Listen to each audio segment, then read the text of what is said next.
ये पहले के ही दो गीत गौन है तो नहीं घरे गीत है सब। हां लेकिन हमने के माई पहलो जन गावेला कि निमिया के डाढ़ मैया लावेलिया सनामा गावत जब जाला लो माई के मंदिर में केहू डॉक्टर इंजीनियर माना करला कि लय बंद कर दस पुरान लय हो गल केहू कहेला ना जी जो मैं सुनब तबे नया लागेला पुरानका के है खूबी है ए बेरा के लय ए बेरा बाप रे बाप आवत अनु तो बुझाता कि एक जुड़े ना लागे एगो आर लावत तनी टेम्पू से मुड़ी धोई शैम्पू से जो है देखी ऑर्केस्ट्रा वाला तंगा के रिवर्स को के बर्बाद कर देलर ले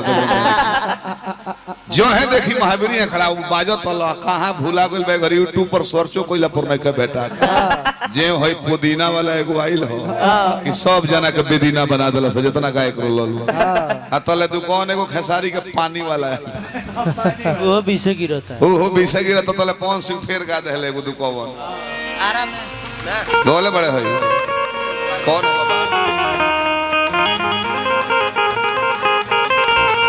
तुमसा नहीं प्यारा कोई कि तुमसा कोई प्यारा कोई मासूम नहीं है तुम जान हो मेरी तुम्हें मालूम नहीं है यही में तो लड़ाई चलती है यही में लड़ाई चलता के एक नंबर पर टेंशन यही में हो जाता खैरोमीटर में हमनी के बोलत नहीं खिजा ना तो जितना भीड़ और ऊपर पड़ल बाटे डबल हमनी पर आ जाए ऐसे सुंदर दोनों जना गायक बालू पवन जी खेसारी जी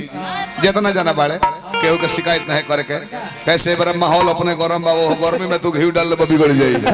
बैठल वाला गए जा ना ना दोनों आदमी सुंदर हैं लोग केहू का शिकायत बड़ाई ना करो।